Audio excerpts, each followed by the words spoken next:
Dad stood behind the counter. Sunday closing time at Riverside Pharmacy, 6 p.m. sharp. I was reviewing Mrs. Chen's new prescription when he walked out from the back office.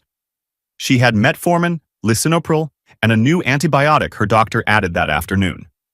Cross-referenced the screen. Yellow flag popped up. Blood pressure interaction. I picked up the phone. Called her doctor's after-hours line. Got the hold music immediately. Dad walked up holding a plastic cup of wine. Sunday tradition he'd kept for years. He cleared his throat loud enough for the whole pharmacy to hear. Quick announcement before we lock up. Mrs. Chen stood at the counter with her canvas shopping bag. 74 years old. Patient since 2011. Dad raised his cup. I'm officially transferring full ownership of Riverside Pharmacy to Sophia, effective September 1st. The pharmacy went quiet. Even the refrigerator compressor seemed to stop. My sister stood next to Dad wearing a white coat so new, the price tag crease was still visible on the sleeve. She'd worn it 3 times total. All for photos. She smiled that sorority recruitment smile. Dad looked straight at me. Ethan's been great support staff these years. Real dependable. But Sophia has the business skill, the MBA, the strategic vision we need. He paused, sipped his wine. You're a technician, son. She's a strategist. Technician, not pharmacist, not doctor of pharmacy. Technician. The phone clicked in my ear. Automated voice told me to keep holding. Mrs. Chen shifted her bag to the other hand. She looked uncomfortable. I finished the call when the doctor's office picked up. Got approval to adjust the antibiotic dose. Logged it in her patient file like I'd done 1,000 times. Handed her the prescription bag. Take this with food, Mrs. Chen. Call if you feel dizzy. We'll check in next week. She nodded. Left faster than usual. Door chime rang. I set the phone down. Looked at the computer screen. One more prescription waiting before close. Then I stopped.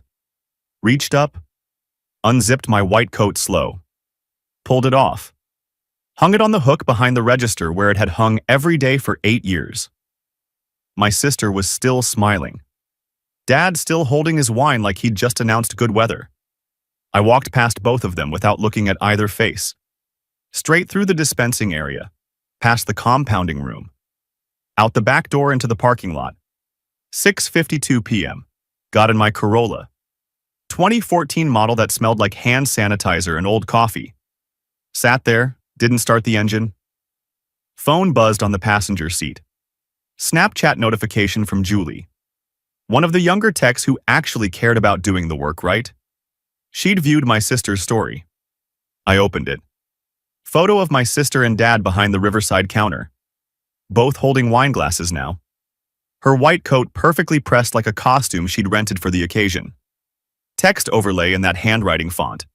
New chapter, taking over Dad's $650K legacy pharmacy. Excited to bring modern management. Behind them, I could see the same counter I'd just walked away from. Same staff I'd trained. Same compounding station where I'd spent 8 years developing formulas Dad didn't even know I'd created. I closed the app. Stared at the steering wheel. My hand was still on the key. Hadn't turned it yet. Images kept flashing through my head without permission. 23 years old. PharmD graduation ceremony. Dad, in the 3rd row. After the ceremony, he pulled me aside in the parking lot. Come work with me, build the legacy together. You'll take over someday. I had 3 job offers in my backpack. Seattle hospital system offering $68,000. I turned them all down that week. 25 years old. Working the counter at Riverside for $42,000 a year. I just finished setting up our first medication therapy management program for diabetic patients. Took me 4 months to build. Revenue jumped 18% in the first year. Dad called it a nice extra service. Never changed my title. Never raised my pay beyond cost of living adjustments. 27 years old. My sister's MBA graduation party. Dad rented a venue. 50 people. Open bar. Catered Italian food. 2 days later, he pulled me aside in the pharmacy. Sophia's going to handle growth strategy. You just keep doing what you do best. I started the engine. Drove to my apartment on the east side. Studio, 400 square feet. Couch from Craigslist. Coffee table from a garage sale. One decent desk I'd saved 3 months for. Sat down. Opened my laptop. File on my desktop. EC Compound Formulas S. I opened it. 43 custom formulations I'd developed over 8 years. Pediatric suspensions that actually tasted good enough for kids to take without their parents fighting them. Pain creams in 3 different strengths, with penetration enhancers I'd tested on volunteer patients who trusted me. Veterinary compounds because most pharmacies won't touch animal prescriptions and pet owners get desperate. Custom hormone preparations. Scar treatment gels. Migraine nasal sprays that worked better than anything commercial. None of them existed in Riverside's official formulary. All of them lived in my personal notes because I developed them at home in my free time. Tested them. Refined them with patients brave enough to try something new. Dad thought they were traditional pharmacy school methods. They weren't. They were mine. My phone started buzzing. Didn't stop. 14 missed calls in 20 minutes. Texts stacking up. I scrolled through them without opening. Dad, we need to discuss this like adults. My sister, are you seriously walking out over a title? Mom calling from Eugene, your father worked so hard to build this. Don't be selfish. One text stood out. Julie, what just happened? Everyone's confused. I opened that one, typed back. I quit. Don't quit yet. Just start saving money, she replied in seconds. Are you okay? I stared at that question. Didn't know how to answer it. Turned off my phone instead. Lay down on the couch. Stared at the ceiling until the light through the window changed from blue to black. Didn't sleep. At 5:30 a.m. I got up, drove back to Riverside before anyone else would show up. Used my key through the back door. Punched in the alarm code that hadn't changed in 5 years. Walked straight to my locker in the break room. Grabbed my personal items. Stethoscope. Bandage scissors. The small notebook where I kept clinical observations about patients. Things that mattered but didn't fit in the computer system. 8 years of handwritten notes. I photographed every single page. 247 photos. Then I walked to Dad's office. Door unlocked like always. He never locked it because we're family. His desk had papers spread across it. Weekly revenue reports. Inventory spreadsheets. Cost analyses he'd been reviewing Friday afternoon. I pulled out my phone. Photographed 12 pages. Not to steal anything. Not to use against him. Just to remember exactly what this place made. What it was worth. What he chose to give away to someone who'd worked here 4 months total 8 years ago. Put everything back exactly where I found it. Went back to the break room. Set my keys on the table in the center where he'd see them first thing. Riverside Pharmacy key. Office key. Alarm code tag on a small brass ring. Next to the keys, I placed my nameplate from the front counter. Ethan Clark, Farm D. I picked up the nameplate. Left the keys sitting there. Walked to the front of the store. Stood in the dark pharmacy. Streetlight coming through the windows, casting long shadows across the aisles I'd walked 10,000 times. This place raised me more than my actual home. I'd spent more hours here than anywhere else in my 20s. Reached for the light switch, flipped it off, walked out the front door, locked it from the outside with the key I was about to return. Slid the key back through the mail slot. Heard it hit the tile floor inside with a small metallic sound. 5:51 a.m. Sun just starting to rise over the buildings. I drove to the 24-hour diner on Burnside, ordered coffee, eggs, toast, took a corner booth, opened my laptop. Googled Oregon Mobile Pharmacy Licensing Requirements. Clicked through 3 pages. Read the regulations. Most were outdated but still enforceable. Another search, Consultant Pharmacist Home Visit Regulations, found a PDF from the state board. Downloaded it. Highlighted sections while I waited for my food. Another search, Telepharmacy Setup Costs. Results were all over the place. $15,000 to $60,000 depending on software and partnerships. I wasn't going to open a competing pharmacy, couldn't afford it. Didn't have $100,000 for lease deposits and inventory and build-out costs, but I had a PharmD. I had 8 years of clinical experience that mattered. And I had a list in my head of 200 patients who trusted me more than they trusted a building with a sign on it. Started a new document. Mobile Pharmacy Plan 2024 Docs. Typed for 40 minutes straight. Eggs got cold. Didn't care. Night shifts at a chain pharmacy for baseline income. Part-time consulting contracts with nursing homes. Mobile medication reviews for homebound patients whose families were scared they were taking too many pills. Not glamorous. But mine. By 9 a.m., I'd applied to 3 chain pharmacies from the diner booth. CVS called back at noon. Manager named Kayla. 31. No nonsense in her voice. Why are you leaving an independent for corporate? Family business wasn't a good fit. Pause on her end. We've been getting a lot of transfers from Riverside lately. Patients say their medications feel different. Quality complaints. I didn't comment. Just filed that away. When can you start? Monday. Night shift. 4 nights a week. 41 an hour. That work? Yes. You're hired. That afternoon, I called Pinewood Nursing Home. Got transferred twice. Finally reached the director. Sharon. 50-something. Voice like she'd been managing difficult people for decades. I'm a clinical pharmacist. I'd like to offer a complimentary medication review for your residents.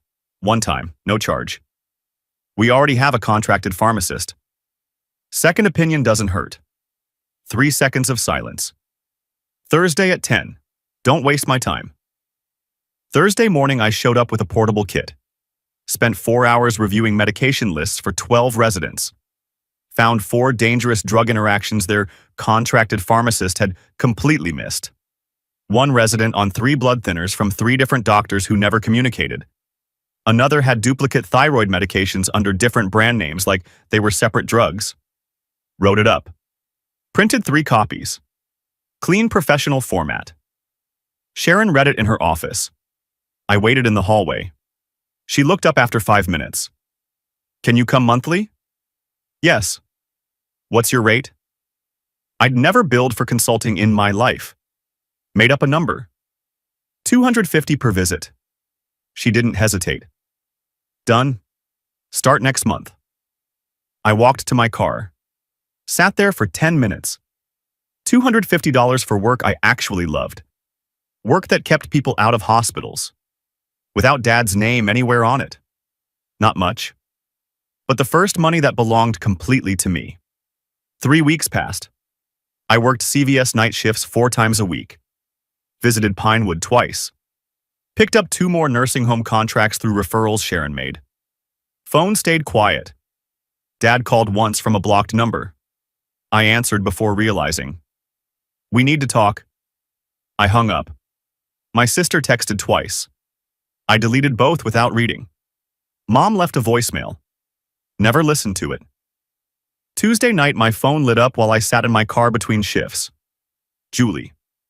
Sophia fired me today. Said, I'm resistant to new systems. Do you have time to talk?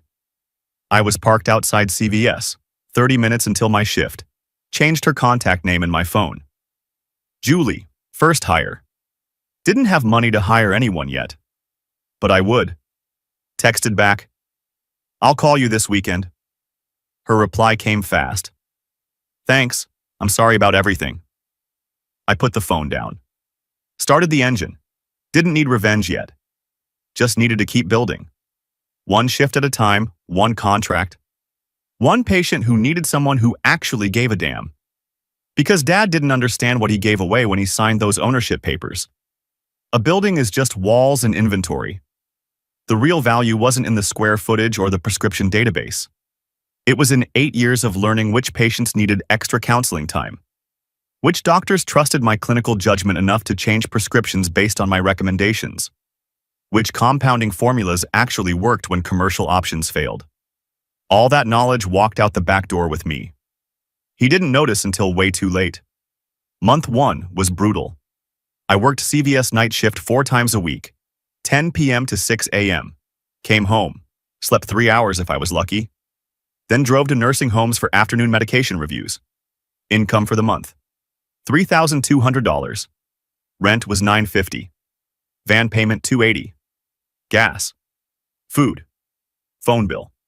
I was breaking even. Barely. Month 3.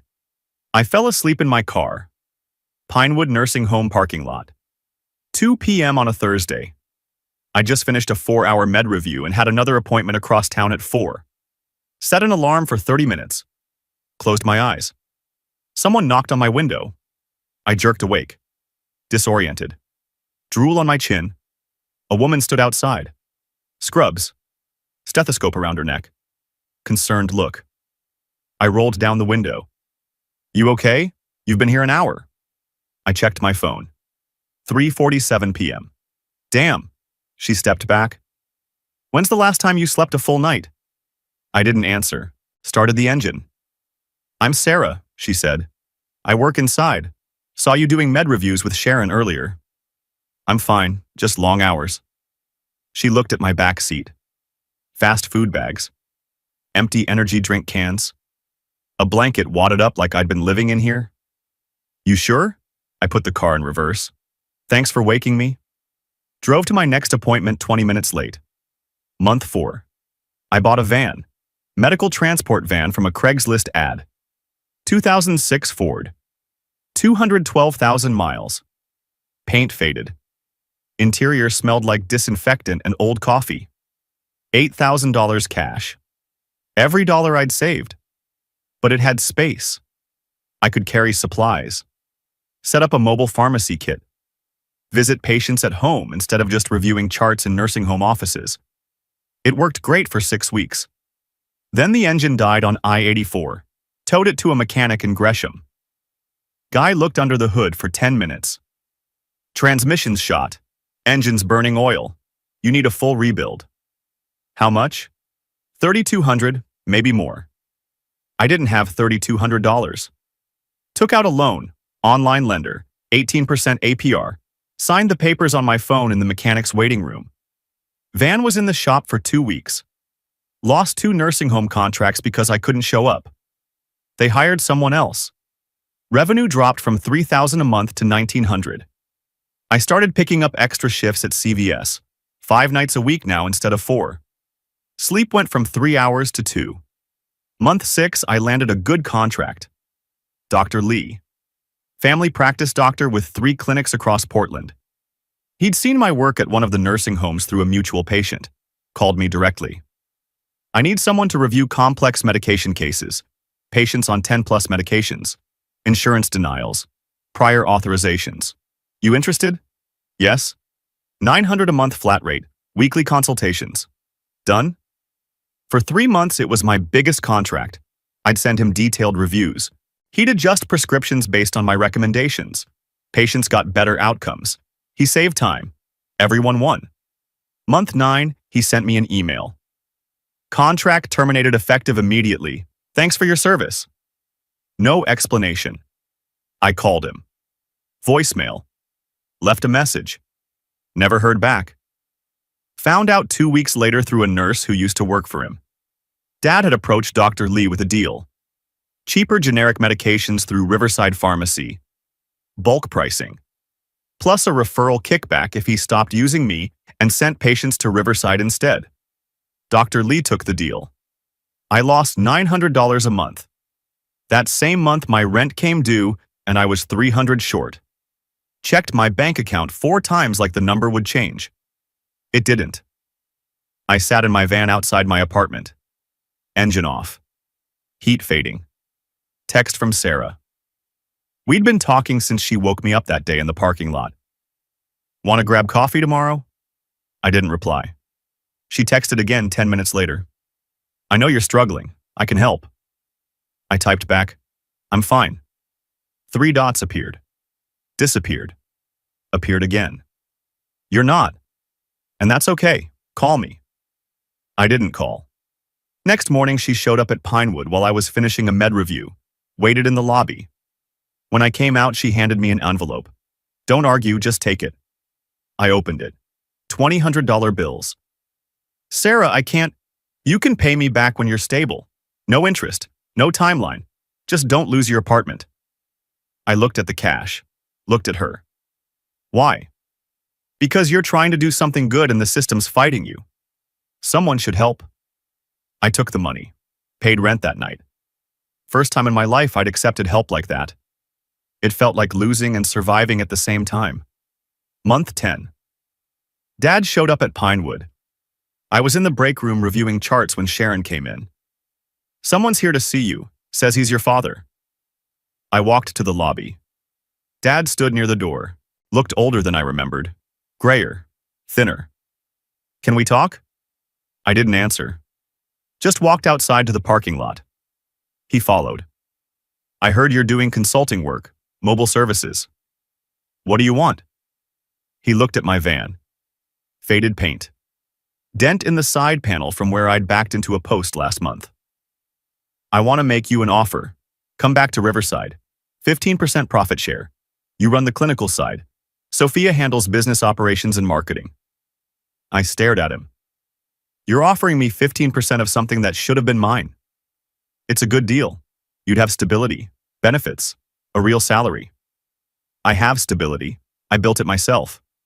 He gestured at my van. You're struggling. I can see it. You're working yourself into the ground. I'd rather work myself into the ground on my terms than succeed on yours. Don't be stubborn. This is family. You made it business when you called me a technician and gave everything to someone who didn't earn it. He didn't respond. I walked back inside. Didn't look back to see if he was still standing there. That night I couldn't sleep. Kept thinking about his offer. 15% profit share would have been $4,000 a month. Maybe more. Stable income. Health insurance. No more 18% loans. I hated that part of me considered it. Month 11, I found the telepharmacy program. Oregon Health Authority pilot program. Rural clinics needed remote pharmacist services. Video consultations. Prescription reviews. Medication counseling for patients who lived 60+ miles from the nearest pharmacy. I applied. Sent my resume. Included letters of recommendation from Sharon and 2 other nursing home directors. Got accepted 3 weeks later. Contract. $1,800 a month for 20 hours of remote work. Flexible schedule. First stable paycheck I'd had in almost a year. I called Sarah that night. I got the telepharmacy contract. That's amazing. How much? $1,800 a month. That's a real foundation. You can build on that. Yeah. Pause on her end. You sound exhausted.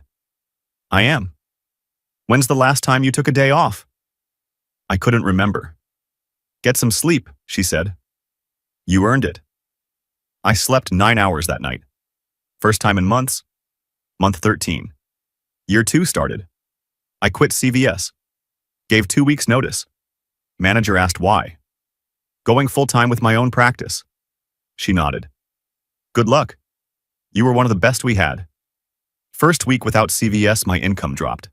Telepharmacy plus nursing homes brought in $2,100 a month. Less than I'd been making with the night shifts. Sarah noticed. We were having coffee at a diner near her apartment. What if this doesn't work? I stirred my coffee, didn't look up. Then I'll go back to CVS, but I have to try. If I don't try now, I never will. She reached across the table, put her hand on mine. Okay, then try. Month 14. A reporter called. Local weekly paper. Willamette Week. Small circulation but decent readership. We're doing a story on healthcare innovation. Your telepharmacy work came up. Can we interview you? Sure. Interview lasted 30 minutes. They sent a photographer to one of my nursing home visits. Took photos of me reviewing charts, talking to patients. Article came out 2 weeks later. Tech-savvy pharmacist brings care to rural Oregon via video consultations. Small piece, page 7. But it was there. Sarah read it out loud over breakfast at her place. Listen to this. Ethan Clark left his family's established pharmacy to build a patient-centered practice focused on underserved populations. That's you. You're a real person now. I smiled. First time in weeks. Does that mean I wasn't real before? You were real. Now other people know it. Month 16. The state board sent me a letter. Notice of compliance review. Your telepharmacy practice model may not conform to current Oregon pharmacy regulations. Suspend operations pending review. I read it 3 times. Called the board. Got transferred 4 times. Finally reached someone. Your model uses video consultations without a brick-and-mortar dispensing location. That's technically against guidelines written in 2003. Those guidelines are outdated. The legislature passed new telepharmacy rules last year. Those rules haven't been implemented yet. Until they are, we have to enforce existing regulations. So I have to shut down? Until we complete the review. Yes? I hung up. Sat in my van for 20 minutes. Then I called a lawyer. Cheapest one I could find who'd handled pharmacy board cases before. $1,500 retainer. Last of my savings from the telepharmacy income. It took 3 months. 3 months of paperwork. Conference calls. Written statements. Testimony from the rural clinic about how much my services helped their patients. The board finally ruled in my favor. Mr. Clark's practice model is compliant under proposed regulatory updates. Pending full implementation, he may continue operations under supervised provisional status. I won, but I lost 2 contracts during those 3 months because clinics didn't want to work with someone under board review. Revenue dropped again. $1,900 a month. Back where I started. Month 18. Julie sent me a message. Screenshot attached. Internal email from Riverside Pharmacy. To reduce waste costs, all medications within 6 months of expiration will remain on shelves unless visibly compromised. Dispose only when absolutely necessary. Sophia. Below that, another screenshot. Text conversation between Julie and another former tech who still worked there. She's keeping expired meds on the shelf. She thinks no one will notice. Has anyone reported it? Anonymous complaint went to the state board last week. Donna something. Patient got sick. I stared at the screenshots for a long time. Didn't reply to Julie. Just saved them. Month 19. My phone rang while I was driving between nursing homes. Unknown number. I answered. Voicemail I'd missed earlier that morning. Mr. Clark, this is attorney Michael Reyes. I represent Donna Taylor in a case against Riverside Pharmacy. We're gathering expert testimony on standard of care for community pharmacies. We'd like to speak with you about your experience at Riverside. Please call back at your earliest convenience. I pulled over. Listened to the message 3 more times. Sat there. Engine idling. I knew what was coming. Lawsuit. Investigation. Dad's license on the line. My sister facing consequences for decisions she wasn't qualified to make. I saved the voicemail. Didn't call back. Not yet. Because I didn't know if I wanted to watch it happen or help it happen. Both options felt wrong. Both options felt necessary. I started driving again. 1 more nursing home visit before dark. 1 more patient who needed someone who knew what they were doing. That's all I could control. The rest would come whether I wanted it to or not.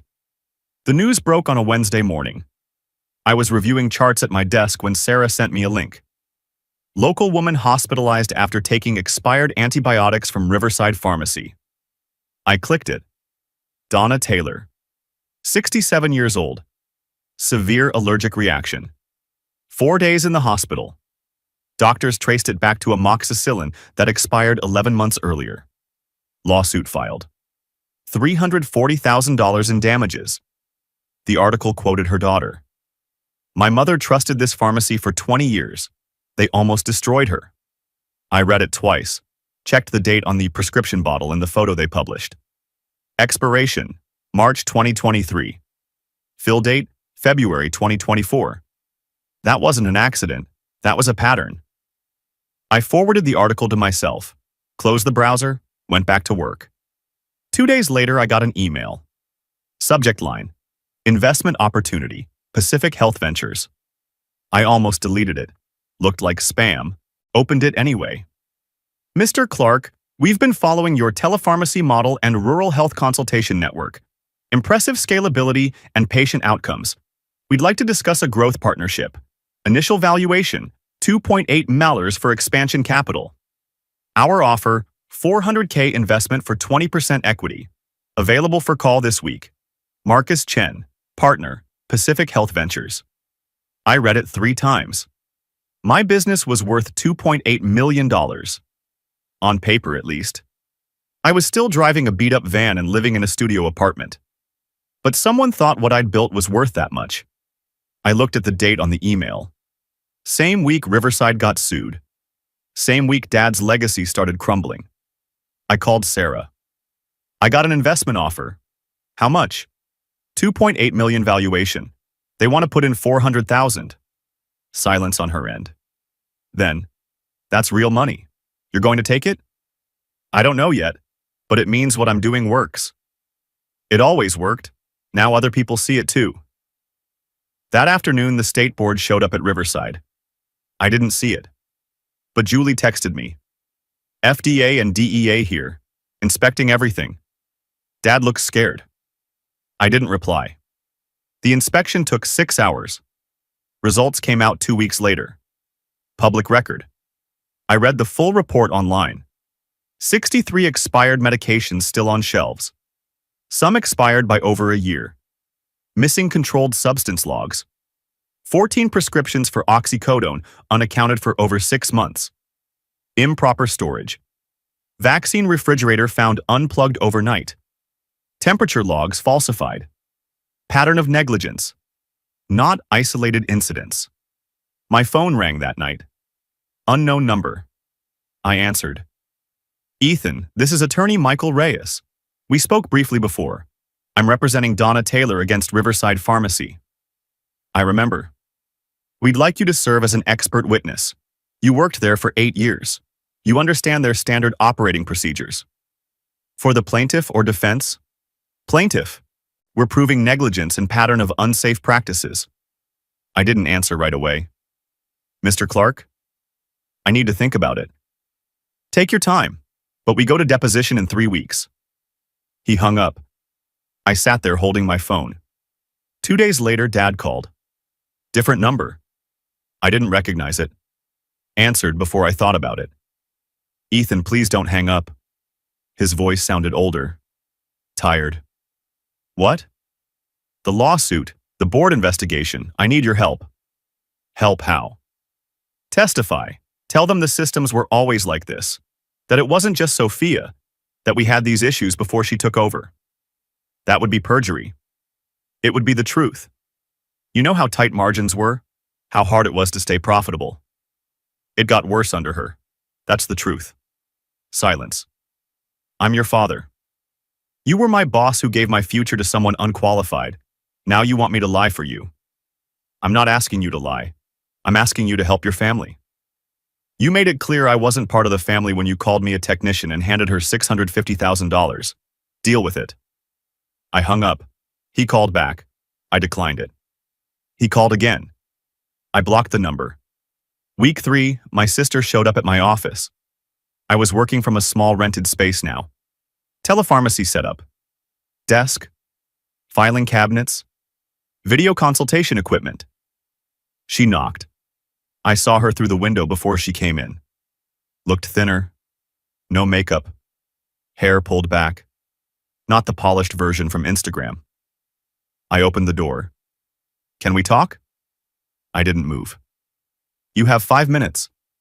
She sat down without being invited. Started crying immediately. I didn't understand the regulations. Dad never trained me. He just handed me the keys and said, figure it out. I leaned against the desk, arms crossed.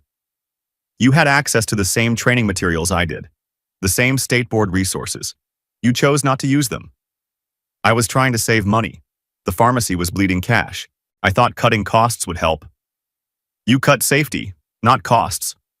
She wiped her eyes. Can you testify that I inherited a broken system? That Dad's management was already failing before I took over? You inherited a working system. It had problems. Every small pharmacy does. But it worked. You broke it by ignoring basic safety protocols. She looked up. Red eyes. Desperate. Can I work for you? I'll do anything. Front desk. Filing. I need a job. No one will hire me after this. I shook my head. My patients need someone who respects safety guidelines. That's not you. I can learn. You had a year to learn. You didn't. I opened the door. She stood up, walked out without looking back. I closed the door, sat down at my desk, felt nothing. The state board ruling came down 4 weeks later. Public announcement. Posted on their website. Sent to every licensed pharmacist in Oregon. Pharmacist license revoked for Roger Clark. Gross negligence. Failure to supervise. Endangerment of public health. Effective immediately. Riverside Pharmacy had 30 days to close or transfer ownership to another licensed pharmacist. No one would touch it. The building went up for sale 3 weeks later. Local news covered it. Legacy Pharmacy shuttered after safety violations. Family-owned business closes after 24 years. They interviewed former patients outside the boarded-up building. Showed the empty shelves through the windows. One patient said, "I'm glad they're gone. My daughter almost died from their mistakes." Another said, "It's sad, but safety matters more than legacy." I watched the news clip on my phone. Didn't share it, didn't comment, just watched. My phone started ringing the day after Riverside closed. Former Riverside patients. 83 calls in 1 week. Are you taking new patients? Can you transfer my prescriptions? I heard you used to work there. Can you help? I couldn't take them all. Physically impossible. I was already maxed out with nursing homes and telepharmacy. I called Julie. I need help. Full-time. Are you available? Yes. Start Monday. I'll pay you $18 an hour to start. More when revenue stabilizes. I'll take it. I hired another tech 2 weeks later. Someone Julie recommended from her pharmacy school cohort. Revenue jumped. Month 1 after Riverside closed. $6,200. Month 2. $11,400. I moved into a real office. 2 rooms. Proper waiting area. Reception desk. Still not a full pharmacy, but close. Mom called 6 weeks after the board ruling. I'm organizing a family dinner, neutral location, just to talk. Please come. I didn't want to, Sarah convinced me. You don't have to forgive them, but you should face them. Close the loop. I agreed. Saturday night. Italian restaurant downtown. Corner booth Mom reserved. Dad was already there when I arrived. Looked like he'd aged 10 years. Gray hair, thinner, wore a cheap polo shirt I'd never seen before. My sister sat next to him, staring at her water glass. Mom sat across from them. Forced smile. Trying to hold it together? I sat down next to Mom. Sarah sat next to me. No one spoke for 30 seconds. Mom tried first. I'm glad we could all, Dad interrupted. I was wrong. I thought the MBA meant she could run it. I thought business school mattered more than pharmacy experience. I looked at him. You thought credentials mattered more than competence. They don't. My sister finally spoke. Voice quiet. I wasn't ready, but I wanted to make you proud. I turned to her. You wanted the title, not the responsibility. There's a difference. Dad leaned forward. If I could go back, I'd make you partner from the start. Split it 50-50. Let you run clinical operations while I handled business. You can't go back, and I don't need hypotheticals about what you would have done. I needed you to see what I was doing when it mattered. Mom put her hand on mine. Can we at least stay in touch? Stay a family? I pulled my hand back. Not aggressive, just clear. On my terms, not out of obligation. If we talk, it's because we choose to, not because we share DNA. Silence. The waitress came, took our orders, left. No one ate much. Dad tried one more time before we left. I'm proud of what you built. I know I never said it, but I am. I stood up. Put 2 20s on the table for my half. Okay. That was all I said. Sarah and I walked out. She drove. I sat in the passenger seat staring out the window. How do you feel? I thought about it. Tired, not victorious, just tired. That's fair. We drove in silence for a while. She pulled into my apartment complex, parked. You won. You know that, right? Did I? You built something. They lost everything. That's winning. Doesn't feel like it. What does it feel like? I looked at her. Then out the window at my building. Studio apartment on the second floor. Light still on because I forgot to turn it off this morning. Feels like the end of something that should have ended years ago. She nodded. Maybe that's what winning looks like sometimes. Maybe. We sat there for another minute. Then I got out. Went inside. Lay down on my couch. Didn't turn on the TV. Didn't check my phone. Just lay there in the dark. Tomorrow, I had 12 consultations scheduled. 2 nursing home visits. A telepharmacy training call with the rural clinic. Payroll to process for Julie and the new tech. Real work, real patients, real income. Built on my terms? That should have felt like victory. Instead, it just felt like surviving. Which maybe was enough. 18 months later, I signed the investment papers in March. Pacific Health Ventures. $400,000 for 20% equity. Business valuation, $3.1 million. Not because I was making millions. I wasn't. Annual revenue was $210,000. My personal take-home after expenses and payroll was $95,000. But the model worked. Scalable. 3 telepharmacy locations now. Mobile clinic van that actually ran. Network of 12 nursing homes across Oregon. The investors saw what I built and bet it would grow. They were right. Sarah and I moved into a small house that summer. 2 bedrooms, yard. Needed work, but it was ours. No mansion, no luxury cars. Just stable. Different kind of success than I thought I'd have. Better in some ways. Emptier in others. September. I was picking up groceries at Walgreens. Saw someone stocking shelves in the pharmacy section. Took me 3 seconds to recognize him. Dad. Wearing a blue Walgreens vest. Name tag that said, Roger, pharmacy technician. Not pharmacist. Technician. The word he'd called me. He looked up. Saw me. Froze. I nodded. He nodded back. Looked calmer than I expected. Older. But not broken. I finished shopping. Checked out. Left. Got a text that night. Unknown number. But I knew who it was. I'm okay. Work keeps me busy. Proud of what you built. I stared at it for 10 minutes. Typed back 3 hours later. Thanks. That was it. No long conversation. No reconciliation dinner. Just acknowledgement. October, I was updating my LinkedIn. Saw a notification. My sister had updated her profile. Marketing coordinator at a retail clothing company downtown. No mention of pharmacy, no mention of Riverside. Bio said, passionate about brand storytelling and customer engagement. She sent me an email 2 days later. Subject, hope you're well. Body. Therapy helped, I get it now. I made decisions I wasn't qualified to make and people got hurt. I'm sorry. I hope your patients know how lucky they are. I read it twice, replied, good luck. Didn't say more, didn't need to. November. Sarah and I got married, courthouse wedding, 20 people, her family. Julie. Few friends from nursing homes and pharmacy school. I invited my parents. They came.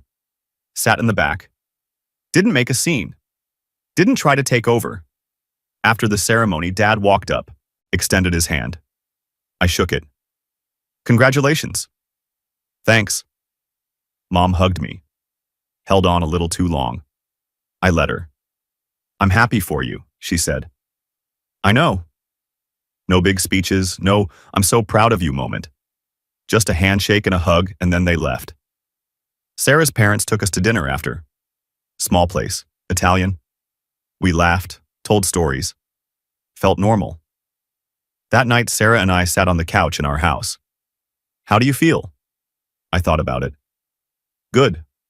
Lighter. They came, that's something. Yeah. She looked at me. If they never fully come around, are you okay with that? I nodded. I don't need them to. I needed to prove it to myself. I did. She smiled, kissed my forehead.